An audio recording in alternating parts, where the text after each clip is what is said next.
Olá, meus irmãos, que a paz do Mestre Jesus esteja em nossos corações. Vamos continuar o estudo do Livro dos Espíritos a partir da questão 978.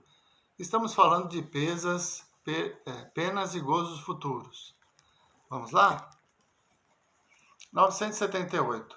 A lembrança das faltas que a alma tenha cometido, quando imperfeita, não lhe turba a felicidade, mesmo depois de se haver purificado? Não, porque resgatou suas faltas e saiu vitoriosa das provas a que se submetera para esse fim. Então é assim, cometemos erros pela nossa ignorância. Mais tarde, a nossa consciência nos acusa, deixamos de ser ignorantes a ponto de aprendermos que aquela atitude foi errada. Pedimos ao Pai a oportunidade do resgate, e aí vamos resgatá-lo. Então, é muito diferente daquela pessoa que, tendo errado, fica escravizado pelo remorso. Sentir arrependimento ou remorso dos nossos atos não altera a situação passada. O que vai alterar, amenizar a nossa consciência é a vontade de resgatar. É o reconhecimento do erro e a vontade de não errar de novo, pedindo ao Pai a oportunidade do resgate. Por isso que a resposta que o Espírito dá nos traz exatamente isso. Não há aflição, porque resgatou suas faltas e saiu vitoriosa das provas a que se submetera para esse fim. Então, pedimos a prova, vivenciamos a prova com resignação e vencemos aquela etapa. Então, esse erro não vamos cometer mais. 979. As provas que a alma ainda tenha de sofrer para concluir a sua purificação não serão para ela uma causa de penosa apreensão que perturba a sua felicidade? Para a alma ainda maculada, sim.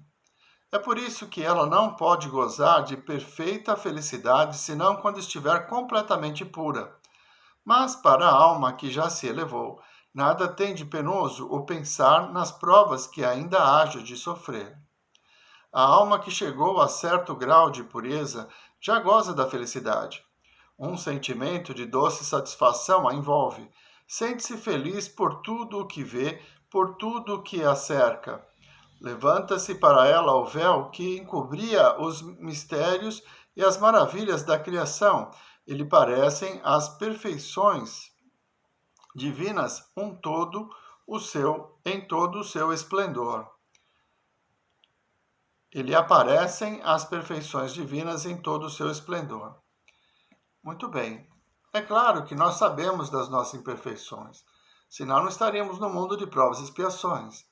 Mas o fato de sermos ainda devedores não faz de nós pessoas infelizes. Nós podemos ter a resignação necessária suportando a prova, confiando na justiça do Pai e, acima de tudo, na sua misericórdia que vai nos cobrando de acordo com as nossas forças. Então, sabemos que temos um longo futuro e muito ainda a resgatar, mas isso não deve ser causa de aflição.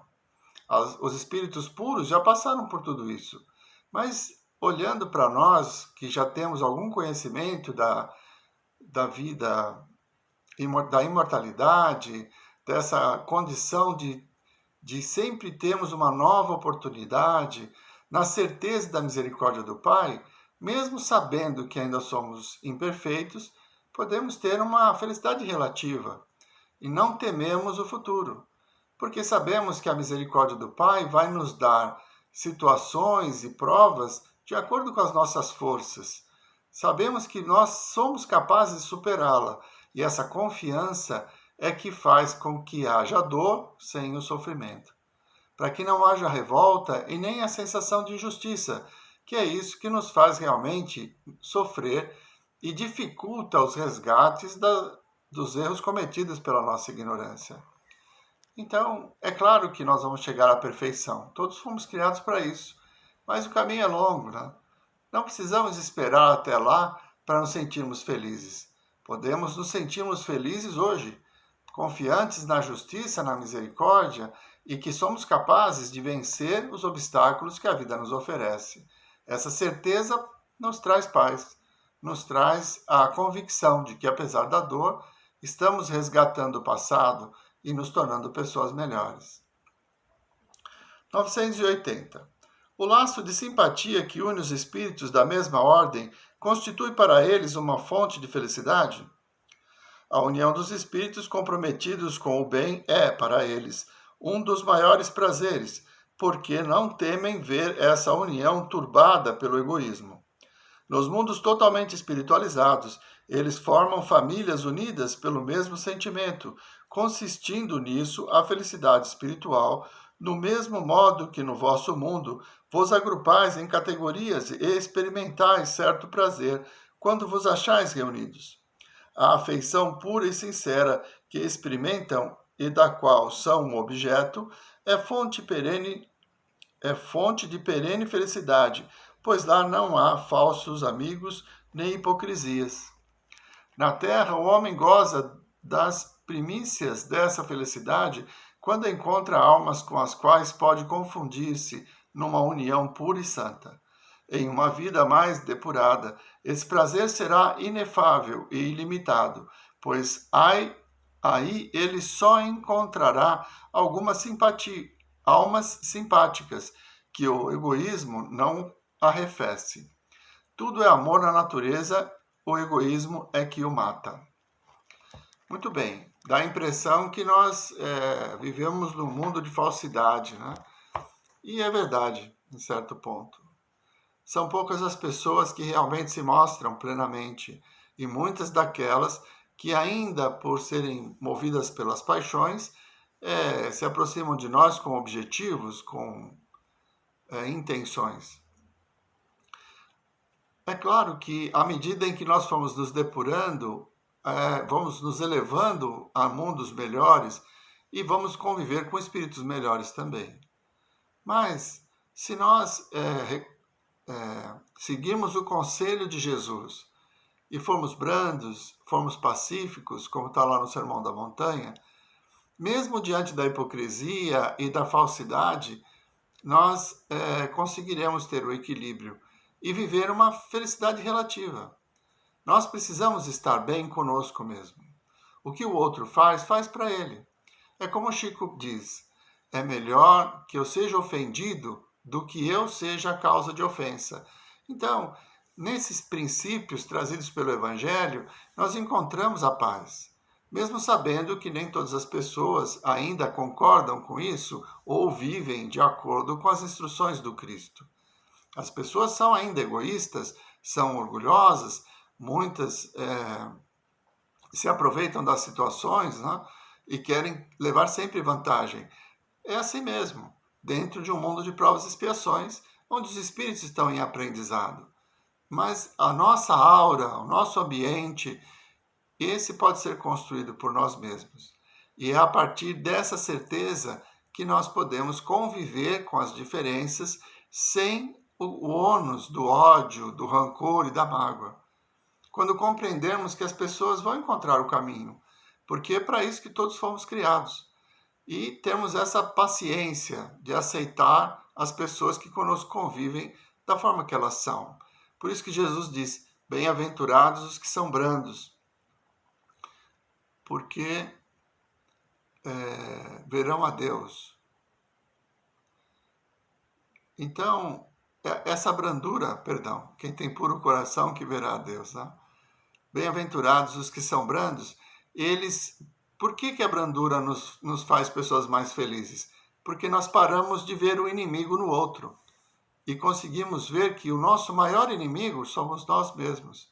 É a partir do nosso comportamento, da nossa visão do mundo e da compreensão das pessoas com quem nós convivemos, é que nós vamos encontrando o equilíbrio. Temos que nos corrigir, temos que nos policiar e aceitar aquele que caminha ao nosso lado como ele é, mesmo que esteja distante daquilo que nós gostaríamos.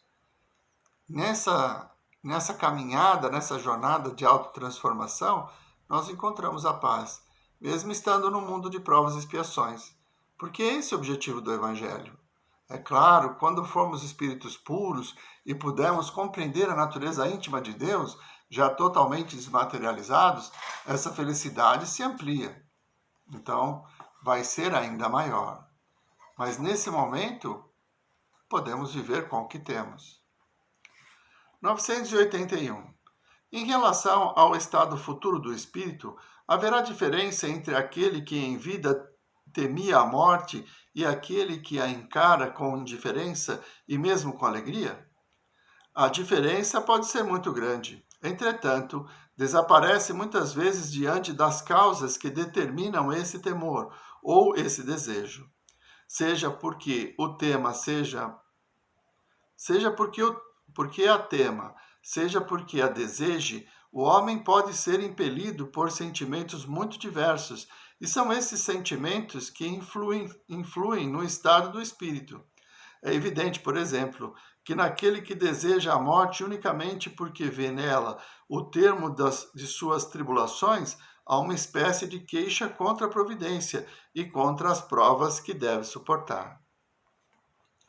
A morte não muda nada. Nós entendemos, a partir das reuniões mediúnicas e dos estudos realizados, que a pessoa deixa o corpo e continua sendo quem é.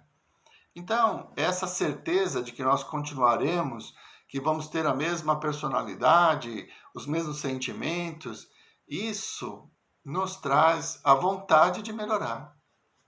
Por isso a morte deixa de ser um pavor, ou algo, o fim, a separação, o término, né? Por isso que dizem finados, né? Aqueles que tiveram um fim. Na realidade, a morte é só uma passagem, uma porta que separa o mundo material do mundo espiritual, e ela não é tão significativa. Nas reuniões mediúnicas, nós conversamos já inúmeras vezes com espíritos que temiam muito morrer. Então, a grande aflição era a morte. Ah, eu não quero morrer, você tem que me ajudar, me cure. E eles já tinham morrido.